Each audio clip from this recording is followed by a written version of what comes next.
Welcome to Man Does Tech, where I solve the problems you didn't even know you had. In this video, I will explain how to fix the green key light on your Honda Accord. This light signals a problem with your car's immobilizer system, which prevents unauthorized starting.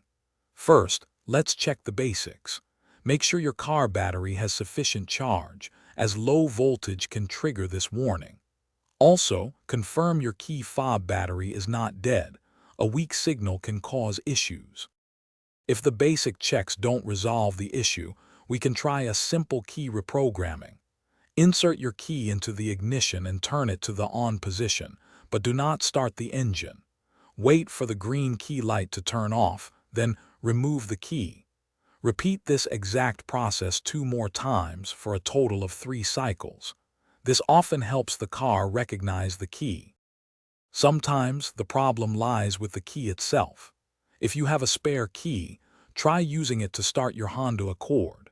If the green key light does not appear and the car starts normally with the spare, it strongly suggests your primary key is the source of the problem.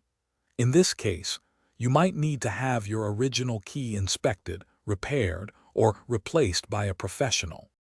If these steps don't resolve the green key light issue, it's time to seek professional assistance. A qualified mechanic or Honda dealership has specialized diagnostic tools to pinpoint more complex immobilizer system problems. They can accurately diagnose the root cause, whether it's a faulty immobilizer unit, a wiring issue, or a key that requires advanced reprogramming or replacement. Don't hesitate to get expert help. Thanks for watching. If you found this helpful, don't forget to like and subscribe.